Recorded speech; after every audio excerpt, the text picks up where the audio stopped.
Okay, hopefully you came to this video, but now what is power? Power equals V times I. As we said, voltage and current. But also you can apply that, as we know, V equals IR times I, which then is I squared times R. You might say, can I do that for everything due to algebra?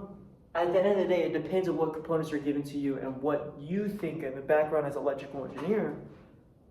What is feasible and what actually demonstrates the power at the best? You might say, what do you mean about the best? I mean, you have a transformer, let's say a transformer, and you have, let's say, I'm keeping this general. There's so many other factors that even though I don't fully know yet, but things I do know. You have voltage coming in and towards a transformer. Transformer is just two ferrite cores, or a ferrite core inside. It has a Faraday like plating in towards it to decrease the impedance, decrease the high frequency, and decrease the whole whatever. But you have wire creating electromagnetic field. It's a coil, right hand rule. Just coil converges the magnetic field to go up, basically. But you're boosting the voltage, but you still care about your voltage or current. What is exactly measuring that a small motor you're doing? You want to understand, this is general. I'm just saying this generalized. There's other factors. Your AC, your alternating current, or your VAC, your voltage alternating current. You want to know that? You want to know your switching speed. Gosh. You want to know what your inductance is, how's it affecting. And with that, I would mess with this to then plug in the values of what is actually needed. So for this, typically in major applications, you would really, in general DC low frequency, I would use this. P equals V times R. I squared times R, you could use that. But at the end of the day, what are you trying to find here? What are you trying to find? What is given? And make sure, because these actually have a really directional proportional relationship. But if you have voltage, plug in voltage times I, and you know your current. But if you don't, use I squared times R to find your, well, you could do factor out I and then find your voltage. But, okay. We need to understand back to physics 101. Kinetic energy equals negative potential energy. Whatever is the potential energy, typically is whatever being lost that I say. So if I have, which I said before, voltage is potential energy. As we have a loss in voltage, let's say we have a loss in current. Within that relationship of V equals IR, but that loss in current decreases, which then proportionally times R, that value does not, the voltage decreases. With that translates, say, hey, as that proportional it loses, let's say it's like 5 volts, now it's 3.3 volts, and then we're starting to get a lower ampage, 1 amp, that's gonna be like 3.3 watts from originally. And whatever that, let's say our initial wattage, we have a 5 volt originally, so it's gonna be 5 watts, because like I said before, let's say initially our circuit had, to calculate the watts, we have a power source, we have a current source, we have a light emitting diode,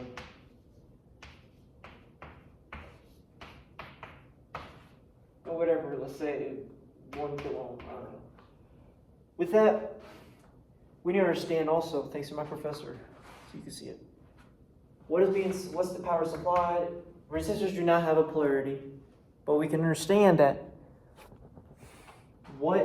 is it being supplied a power, or is it absorbing a power?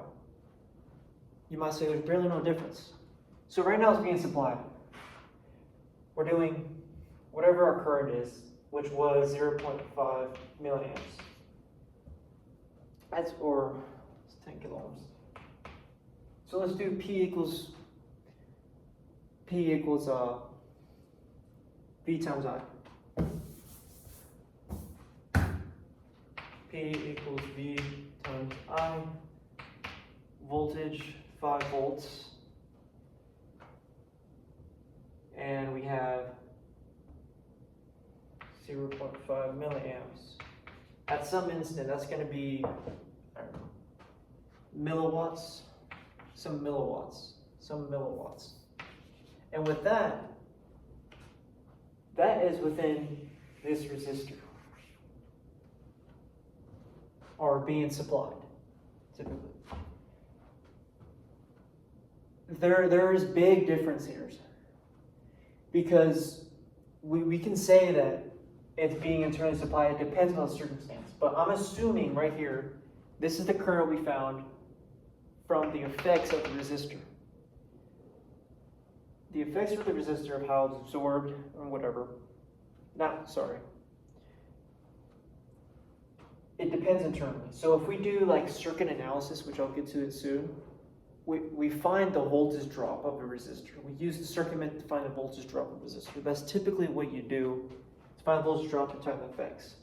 But sometimes you can find the total, but depending on your circuit topology, your shape, or whatever it is, like you use short circuit, whatever, you then imply that whatever the voltage drop is going to be the voltage, because it's directly tied to ground, or is directly just a voltage drop. It's in series, parallel. I'll get into that later. But let's say we have that internally. Then we're going to have the initial power going in through, which our initial, I don't know. It's going to be some say 1 amp. We have that 0.5 milliamps calculated based on that. Oh no, it's not 1 amp. No, it's not. That doesn't make sense. But that flowing through there. And internally, we're going to have that resistor being supplied by power, because we have the negative here. It's being supplied. With that being supplied power, there's going to be a small aspect, but that power is going to be converted to electrical energy. Which, sorry. Electrical energy per coulomb. That's what voltage is. With that power, understand power, whatever loss is happening is going to turn into kinetic energy. What is kinetic energy from power? It's going to be heat. It's going to be heating. Within that heating aspect, you're talking about degradation, but that aspect is caused sometimes by, like, let's say this, like for the circuit I'm working on. I'm having a big voltage drop on my hand. Like in a circuit, I'm having an input voltage of 5 volts, let's say 8 volts. And I'm integrating into a circuit right now, and I want to output 3.3 volts.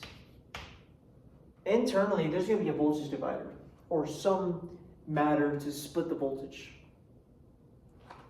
But I'm going to do a big picture here. Internally, we want to split it. We have the input 8 volts.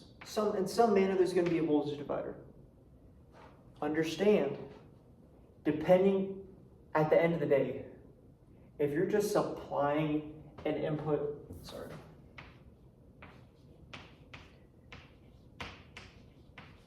if you're just supplying a voltage here, and there's no other current source or current dependency that's going forth to make up for that drop, you're talking about an incredible drop in current. Not incredible, but we want to do the math here to then say, the voltage divider formula is whatever your voltage in equals your V out times your R bottom, or R2, divided by R1, divided by R2. We want to drop it down to 3.3 volts. Y'all can do your research. At the end of the day, this is not efficient to supply a load. You're talking about, because these are be absorbing a lot, especially this resistor. Typically resistors like SMD or just standardized resistors are 1/4 watts. So that's 0.25 watts. And you're talking about, I'm 90% sure, I did the math earlier on my circuit, but at the end of the day, you're talking about a big wattage. Not a big watt, I mean like 3 watts, like that's a big difference from 0.25 volt. Because you're dropping 8 volts to 3.3 volts. Within that wattage, within that resistance and relationship, that's going to be directly proportional. That loss is going to be make up to heat. And that thing is going to heat up that IC like nothing ever. It's going to heat up. It's not going to heat up crazy. I mean, crazy being 100 degrees Celsius and what. But this would be degrading the internal material. Definitely. If you want to put it in a radiation environment or some other aspects. Because everything else has resistance.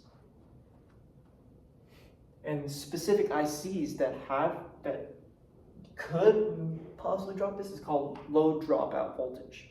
Those low dropout voltage are typically good for a 0.5, 1.5 max voltage drop. That's really what it is. I want to point that out. Voltage dividers are not good generally to supply a load. They're good for sensing.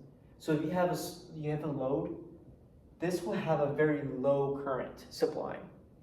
So the current is going to be like micro. When I did math earlier, and I had chat and other sources and professors help me, is that the math coming out with a resistor to drop it to the proportional amount, because I was using a measure sensor, but basically, there's not enough current to supply the correct, there's not enough current to actually be considered supplying a load. You need about 0.5, because typically your thing actually needs a regulated amount of current, of voltage, of course. But there's this so low current where it's just good for voltage sensing. It's just a sensing aspect. Senses the voltage, okay, then converts that analog to digital. ADC. But it's not good for that. But for power, all you need to understand is that V times I, and a resistor, whatever, absorbs. And whatever the biggest drop in current, whatever, understand V equals IR. Whatever that drop is, that's going to be easily made up by power. You need to do more practice problems, more specific applications towards this to fully understand it. Because explaining it verbally, in my sense, does not help. So here's what you get from this. What time? 13 minutes, goddamn. Power equals V times I. Voltage times current. If we have a drop in voltage, that drop in voltage times the current, we're going to have a drop in watts. If we have, let's say, but with that drop in watts, we have an initial wattage from our source or from whatever. We take the difference in that, and that is a loss. Whatever that loss is going to be converted towards heat. That potential energy is going to be converted to kinetic energy, which then heat, then dissipated. Then that's an incredible loss and loss in efficiency in your circuit, in your diagram, whatever it is. So what to do to mitigate it? You better know your circuits to actually do shit, or do some wizardy magic and put some current sources. Whatever your application really needs, analyze it. Do I need, it's not enough current, supply current. Understand the implications when you do that. Or then you put a voltage source. I'll get into the Nortons and Thevenin's circuit analysis of how that will occur and so forth.